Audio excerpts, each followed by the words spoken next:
Hey everybody, welcome. In this video, we're going to be talking about, do you need a study group for your comprehensive exams? Is that something that's going to give you an edge or make your life a little bit easier? Let's find out. So I want to preface this with what I'm going to tell you in this video. My answer to that question is based on my personal experience and what I've seen other doctoral students go through. So I don't want you to sort of take this as a hard and fast, I have to do this, I shouldn't do that. You really just take this advice for however it makes sense to you. And if it doesn't make sense, if it doesn't work for you, then by all means do not implement it.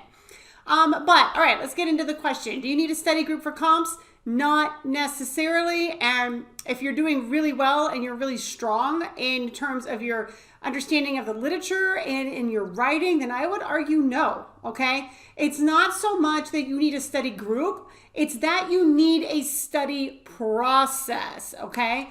And your study process may or may not include a group. I think what happens is too often we get hung up on, oh, I need a group. My group is the key to success.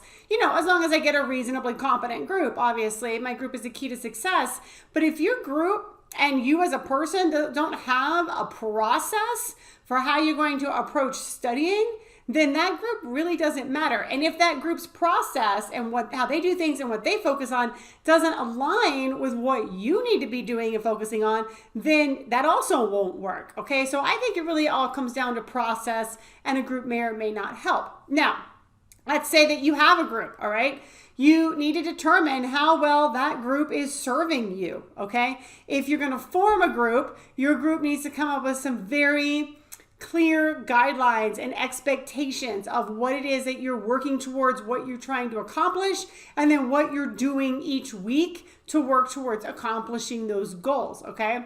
But I would argue that if you know how to write well and you know how to use the literature to make an effective argument, then you probably don't need a study group, okay? From my experience, what I've seen is most study groups for comprehensive exams, they focus on understanding the literature, right? They're reading different pieces each week, they're having conversations about it, etc.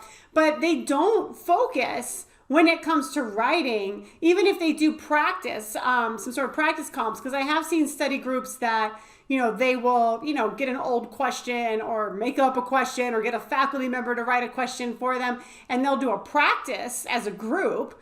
But even then, when they are practicing writing, they don't necessarily focus on making an argument, okay? And the thing to keep in mind is that when you're a grad student, you often don't have enough experience to know if what your peers are writing is of good enough quality to pass.